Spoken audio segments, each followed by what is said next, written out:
जरूरी नहीं है कपड़े का काम करने वाला हर इंसान सक्सेस ही हो, क्योंकि बहुत सारी ऐसी गलतियां होती है जिन्हें इंसान शुरुआत में तो नजरअंदाज कर देता है, लेकिन जैसे व्यापार चालू करता है वो गलतियां दिखने लगती है, बड़ी होने लगती है और जो धीरे धीरे आगे जाके आपके व्यापार को खोखला कर देती है। आज ऐसी ही कुछ गलतियों पे डिस्कस करेंगे, कौन सी गलतियां शुरुआत में नया व्यापार चालू करने वालों को नहीं करनी चाहिए, बिल्कुल ध्यान रखना चाहिए। सटीक चीजें बताऊंगा जो आपको सीधा हिट करेगी और आपको मालूम होना चाहिए ये गलती मुझे अपनी लाइफ में ये व्यापार चालू करने से पहले बिल्कुल भी नहीं करनी। अब कुछ गलतियां मैं आपको बता देता हूं जो नॉर्मली एक इंसान नया चालू करने से पहले करता है। 50% लोग ये करते हैं, बाद में उनको पता चलता है। नॉर्मली आपने जो दुकान किराए पे लिया उसका रेंट कितना है और जो प्रोडक्ट आपने परचेज किया उसकी मार्केट में डिमांड कितनी है, तो आपके टोटल बजट का अमाउंट कितना है और सबसे जरूरी बात, जो सामान आपने परचेज किया है बेचने के लिए वो आपने कहां से परचेज किया है। तो नमस्ते व्यूअर्स, मैं सुमित भाई एमबी क्रिएशन सूरत से। उम्मीद करूंगा आप सब ठीक होंगे। आज का वीडियो भी बहुत ज्यादा खास होने वाला है, इसको पूरा देखिएगा। अगर व्यापार, कपड़े का व्यापार आप नया चालू करना चाहते हैं, कुछ सारी गलतियां होती है जो अपन शुरुआत में नजरअंदाज कर देते हैं, अवॉइड कर देते हैं, लेकिन उन गलतियों का आने वाले टाइम में अपने व्यापार के ऊपर बहुत नेगेटिव इफेक्ट पड़ता है, जो कि आपको भी दिखने लगता है और आपके आस पड़ोस से आपके परिवार को भी दिखने लगता है कि यार ये गलत कदम उठा लिया भाई ने ये व्यापार चालू करके, जबकि ऐसा कुछ नहीं होता है। यही तो फील्ड है, इसके अंदर लाखों लोग हैं जिन्होंने बहुत नाम कमाया, पैसा बनाया, इज्जत कमाई है, समाज में एक अपना अलग तरीके का वो वर्चस्व बनाया है। लेकिन कई लोग ऐसे भी हैं इसी के साथ में जो फेल हो गए। किया 4 महीने चलाया, 3 महीने चलाया, 6 महीने चलाया, बंद, परेशान हो गए, बंद कर दिया। अब ये चीज है ना कि डिफरेंस देख लो दोनों में। काम तो इसने भी कपड़े का किया, इसने भी कपड़े का किया, लेकिन ये सफल हुआ है, ये फेल क्यों हुआ है? तो इसने जो गलतियां करी है वो इसने नहीं करी है, इसलिए वो फेल नहीं हुआ। तो आज इसी टॉपिक के ऊपर वीडियो रहेगा। बहुत सारी चीजें मैं आपको बताऊंगा। शुरुआत में जो मैंने डिस्कस किया है, मेनली ये टॉपिक मुझे कहां से मिला, हमारे एक व्यूअर है जो अपने यूट्यूब फैमिली का सदस्य हैं, उन्होंने एक कमेंट किया बड़ा सारा। मैं पहले वो कमेंट पढ़ता हूं। इस कमेंट की खासियत पता है क्या है? ये जो इन्होंने लिखा है वो एक बहुत बड़ा टॉपिक है अपने ऊपर ही, वो आप सबके ऊपर लागू होता है जिन्होंने अगर पहले कभी किया है व्यापार और करके बंद कर दिया 4-6 महीने में, या फिर जो नया चालू करने वाले, दोनों के काम का है। तो इसको पूरा देखना, आपको आइडिया लगेगा कि यार ये गलती नहीं करनी है भाई, बिल्कुल भी।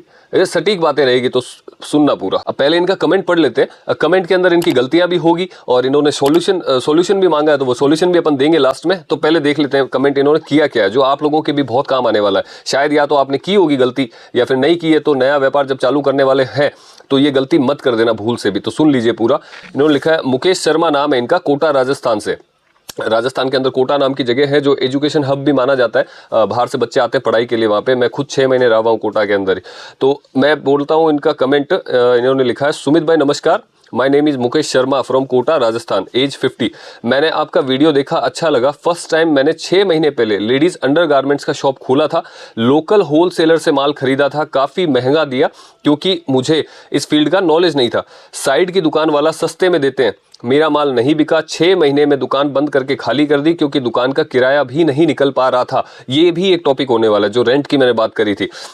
अभी भी अंडरगारमेंट्स घर पे पैक पड़े हैं, 3 मंथ हो गए। 60,000 का माल है, अभी 10,000 की नौकरी कर रहा हूँ, समझ नहीं आ रहा क्या करूँ। आपको अपना समझकर मैसेज किया है, कुछ सजेस्ट करें। अभी साड़ी का बिजनेस चालू करना चाहता हूँ, इनिशियल स्टेज पे, पर कितना इन्वेस्ट से चालू हो जाएगा। तो इन्वेस्टमेंट भी इनको लास्ट में बताएंगे अपन। पहले जो इनका टॉपिक, मेन टॉपिक है कि इन्होंने गलती क्या करी, वो इनको बताते हैं, खुल के गलतियां बताते हैं, ताकि वो अगर ये वीडियो देख रहे हैं तो इनको भी वो गलतियां सुधारने का मौका मिलेगा वापस। और जो साड़ी का व्यापार कर रहे हैं उसको एक नए तरीके से और नए अंदाज में स्टार्ट करेंगे, ताकि वो उस साड़ी बिजनेस की ऐसी हालत नहीं हो जैसी इन्होंने इस बिजनेस की अपनी कर ली थी। वो बताएंगे, फिर इनको सॉल्यूशन भी बताएंगे कि भाई इससे निकलना कैसे। अभी भी टाइम है, आप निकल सकते हैं इस चीज़ से। अब इनकी पहली गलती बताता हूं मैं, कि इन्होंने लिखा था कि लोकल होलसेलर से माल खरीदा था और मुझे काफ़ी महंगा मिला क्योंकि मुझे नॉलेज नहीं थी। ये आपकी सबसे बड़ी गलती थी मुकेश जी, क्योंकि नॉर्मल सी एक चीज़ होती है। आप जैसे कोटा में रहते हैं, कोटा की फेमस आती है कचौरी, वहाँ की बहुत फेमस है, मैंने बहुत खाई है एक टाइम पे। दोपहर का लंच अधिकतर मेरा वही हुआ करता था, तो वो मैंने बहुत खाई है। अब आप अगर कोटा की कचौरी आपका खाने का मन हो रहा है तो आप कोटा में खाएंगे या फिर साउथ में जाएंगे, तमिलनाडु या चेन्नई, बेंगलोर, वहाँ पे ढूंढने जाएंगे उस चीज़ को? क्योंकि वो बेस्ट अगर कोटा में मिल रही है, देन आपको वहीं पे परचेज करके वहीं पे खाएंगे तो ओरिजिनल जो टेस्ट होगा और रेट होगी उसकी, वो आपको बेटर मिलेगी वहाँ पे सारी। वो चीज़ साउथ में तो मिलेगी नहीं ना आपको। तो आपने सबसे फर्स्ट गलती ये करी कि बिना रिसर्च के आपने लोकल कोटा से ये माल परचेस किया। एक सिंपल सी चीज़ है, मैं खुद रहा हूँ कोटा के अंदर, मुझे पता है। कोई बहुत ज़्यादा बड़ी सिटी नहीं है, बहुत ज़्यादा कोई मेट्रो सिटी नहीं है बहुत बड़ी कि भाई दिल्ली, मुंबई, जयपुर, बेंगलोर, कलकत्ता ऐसे शहर तो है नहीं है। अपने राजस्थान के कैसे शहर होते हैं, नॉर्मली होते हैं। अब वो शहर, उसके अंदर आप ये उम्मीद लगाते हो कि मैं यहाँ से खरीद के यहीं पे बेच दूं और यहीं के लोगों को बेच दूं, तो वो मुश्किल होता है। इसीलिए आपको ये चोट लगी थी, क्योंकि आपका माल नहीं बिका। आपके पड़ोसी, आपने लिखा ना कि मेरा पड़ोसी दुकानदार मुझसे सस्ता बेच देता था, एक बार उसकी रिसर्च कर लेते, वो खुद कहाँ से परचेस करके लेके आया था। वो खुद कहाँ से परचेस करके लेके आया था, उसने नहीं खरीदा होगा लोकल कोटा से, क्योंकि उसको पता है यहाँ का मार्केट क्या है, यहाँ के लोग क्या है। अब वो पास में आपके मंडी लग रही है होलसेल की, वहां से आप परचेस करके आए, लोकल कोई बाइक पे जाके 2 मिनट में वहां से खुद ले आएगा। और उनको चलो होलसेल में वो परचेज नहीं कर पाएंगे वहां से, लेकिन उनको रेट पता है एटलीस्ट कि भाई ये कहाँ से।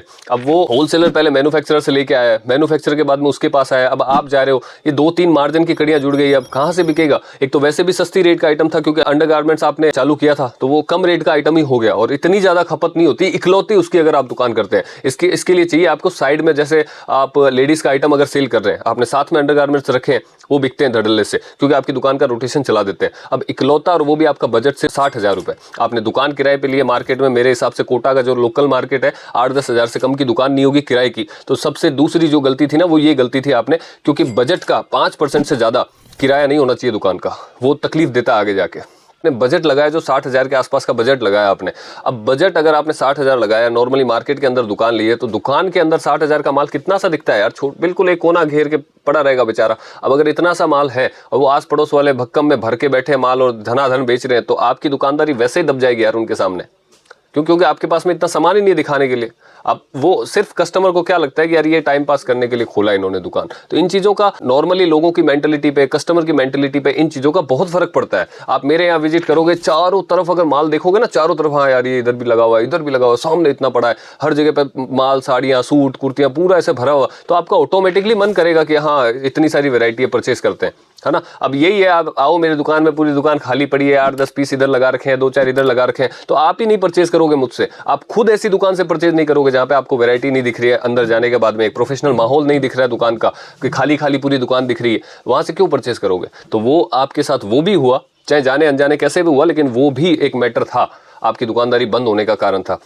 अब तीसरी एक, जैसे बजट का हो गया, रेंट का हो गया, प्लस रिसर्च का हो गया कि आपने देखा नहीं कि मुझे कहाँ से कौन सी चीज़ परचेस करनी चाहिए थी। जो जहाँ बनती है वहाँ से अगर परचेस करोगे, आपकी दुकानदारी हमेशा अप जाएगी, वो डाउन नहीं आएगी कभी। अब जैसे मार्केट के अंदर डिमांड होती है किसी प्रोडक्ट की, तो आपको मैंने एक चीज़ अभी पहले भी बताई थी कि आपको जो अंडरगारमेंट्स का आपने काम किया था, उसके अंदर वेरायटी भरपूर चाहिए। प्लस ऐसा होता है कि वो डेली है ना, बिकने वाली प्रोडक्ट्स नहीं होते हैं कि डेली अगर पर्टिकुलर उसी चीज़ की आपने शॉप लगाई अंडरगारमेंट्स की, तो उसमें इतने सारे कस्टमर नहीं मिलेंगे, वो एक साइड का होता है। आप कभी भी नोट करना, अंडरगारमेंट्स के जैसे बड़े बड़े ब्रांड अगर कोई है, तो वो एक पर्टिकुलरली उनका स्टोर होता है, उसके अंदर उसी ब्रांड के सारे प्रोडक्ट मिल जाते हैं अंडरगारमेंट्स। लेकिन अगर कोई दुकानदार ने खोला हुआ है ना, तो मोस्टली आप देखना उसके पास में जैसे सूट, साड़ी या फलाना ऐसा कुछ और भी प्रोडक्ट मिलते हैं, कॉस्मेटिक का हो गया, ये चीजें मिलती है, तो साथ में वो भी चलता है, वो भी चलता है। उससे ग्राहकों का आना जाना थोड़ा दुकान पे लगा रहता है, जिससे दूसरे ग्राहकों को पॉजिटिव असर दिखता है दुकान का, और वो भी विजिट करते हैं। अब ये नॉर्मली मैंने आपको आपकी गलतियां बताई कि आपने स्टार्टिंग में क्या गलतियां की थी। उम्मीद करूंगा जैसे आप सब लोग भी देख रहे हैं, तो इन गलतियों को समझने की आपने कोशिश की होगी कि आपको ये गलती नहीं करनी है। कोई प्रोडक्ट परचेस कर रहे हो, रिसर्च करो कि ये चीज बनती कहां है।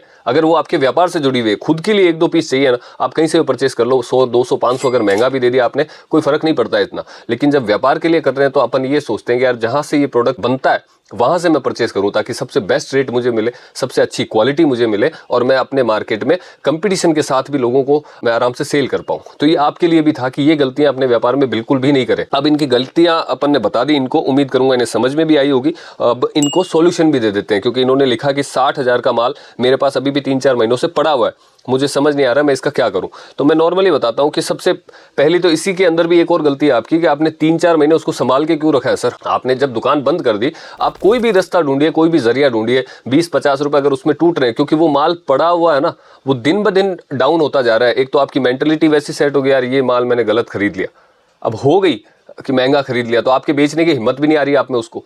तो आप ये सोच लो ना मन ही मन में कि कितना महंगा खरीदा है आपने, पर पीस 20 रुपए, 30 रुपए, 50 रुपए, वो तोड़ दो उस पर यार, तोड़ के उसको सेल करो। वो सेल करोगे, वो आपने 60,000 लगाया, अगर आपके पास 50 भी आ गया तो आप उसको काम में ले सकते हो। आप जैसे बता रहे हो कि साड़ी में मुझे नया व्यापार करना है, बजट बनाना है, तो उसमें वो बजट काम आएगा। अब वो 60,000 का माल पड़ा है, कभी घर में से कोई 2 पीस ले जाएंगे, कभी कोई रिश्तेदार आ गए वो 2-3 पीस ले जाएंगे, वैसे करके वो आपका जीरो हो जाएगा, एक जीरो। उससे बेटर है आपके कोई भी सोर्स हो, फैमिली में, रिलेटिव्स में, फ्रेंड सर्कल में, आप जैसे जैसे थोड़ा थोड़ा सेल कीजिए। 15-20 दिन, महीना भर लगता है, लेकिन वो सेल आउट हो जाएगा। प्रॉपर माइंड में ध्यान रखिए, उसके पैसे का हिसाब रखिए अपने पास में, वो पैसा वापस वापस इकट्ठा कीजिए। उनको ऐसा नहीं है कि आज 500 रुपए की किसी को 2 पीस दिए हैं तो वो 500 कहीं और लगा दिए अपन, नहीं, उसका एक बार पूरा सेट कीजिए कि आपने ये माल कितने में वापस बेचा है। कुछ फर्क नहीं पड़ता है, 20-50 ये उतार चढ़ाव लाइफ में आते रहते हैं। अगर 20-50 का घाटा खा के दे भी दिया, आपका पैसा एक बार का 80% भी अगर आपके पास आया, 70 भी आपके पास आया, तो वो काम लग जाएगा। उस 70 से 20%, 30% फिर कमा के आप अपना 100% वापस बना सकते हो। लेकिन वो पड़ा वो आपको कुछ भी बना के नहीं देगा, वो खत्म हो जाएगा, धीरे धीरे जीरो हो जाएगा। अगर आपने और 6 महीना 8 महीना रख लिया, मार्केट में रोज नए ट्रेंड बदलते हैं, वो जीरो हो जाएगा। तो उसको मत होने दो, उसको सेल करो, जल्दी से जल्दी जितना हो सके उसको सेल करो। जो भी पैसे आते हैं उसको बनाओ और नए किसी व्यापार के अंदर अगर आप सोच रहे हैं तो उसमें इन्वेस्ट कीजिए, वो पैसा वहां आपका काम आएगा। अब आपने लास्ट मुझसे पूछा है कि साड़ी का काम करता हूं, शुरुआत में कितना इन्वेस्टमेंट होना चाहिए। अब सबसे पहले तो ये चीज है कि आपने ये चीज तो नोटिस कर ली होगी कि अगर आप दुकान से करना चाहते हैं तो लाख रुपए के अंदर के बजट से कभी स्टार्ट नहीं करना। आप अगर घर से करना चाहते हैं, आप 50,000, 70,000, 80,000, 90,000, लाख, 1.5 लाख से भी कर सकते हैं। लेकिन अगर प्रॉपर आपको दुकान करनी है और एक नॉर्मल साइज अगर आपके पास में है 8x10 का, 8x12 का, 10x12 का, ये दुकान की साइज आपकी है, आपको 1.5 से 2 लाख रुपए, 2.5 लाख रुपए इसमें शुरुआत में डालना पड़ेगा। तब जाके आपकी प्रॉपर वैरायटी बनेगी, दुकान थोड़ी भरी भरी लगेगी। डेकोरेशन मैं सिखाऊंगा आपको जब यहाँ पे आप आओगे कि कैसे आपको दुकान को डेकोरेट करना है, ताकि कम माल के अंदर भी आपकी दुकान थोड़ी भरी भरी दिखे, तो कस्टमर कोई अंदर आए तो वो सेटिस्फाई हो माल देख के भी और आपकी डेकोरेशन देख के भी। तो इतना बजट आपके पास शुरुआत में कम से कम होना चाहिए। अगर आपके पास है देन आप शुरुआत कर सकते हैं, क्योंकि अभी सीजन बहुत अच्छा है। और अगर अभी ये चीज पॉसिबल नहीं हो पाती है, बजट अगर आपके पास इशू है, तो पहले उस बजट को मेंटेन करें। जल्दबाजी में कि आपको दुकान से करना है देन 50-60 हजार रुपए का इन्वेस्टमेंट लगा के स्टार्ट मत कीजिए। आपको घर से करना है, आप 1,50,000 रुपए में कर सकते हैं। ये दोनों टाइप के मैंने बजट आपको बता दिए।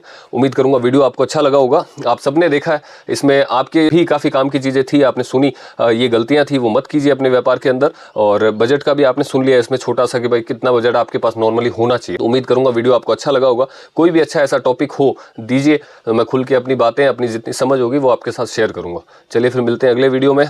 आप सब ध्यान रखिए। कोई भी टाइप की इंक्वायरी आपको चाहिए तो स्क्रीन पे नंबर चल रहे हैं वीडियो स्क्रीन पे, उन पे कांटेक्ट कर लीजिए। आपको यहाँ से जुड़ी हुई, सूरत से जुड़ी हुई या कपड़े से जुड़ी हुई कुछ प्रोडक्ट आपको परचेस करना है, कुछ इन्फॉर्मेशन चाहिए, वो सारी आपको स्क्रीन पे जो नंबर चल रहे हैं उन पे मिल जाएगी। कभी भी कॉल कर सकते हैं। चलिए फिर मिलते हैं नए वीडियो में, तब तक के लिए थैंक यू।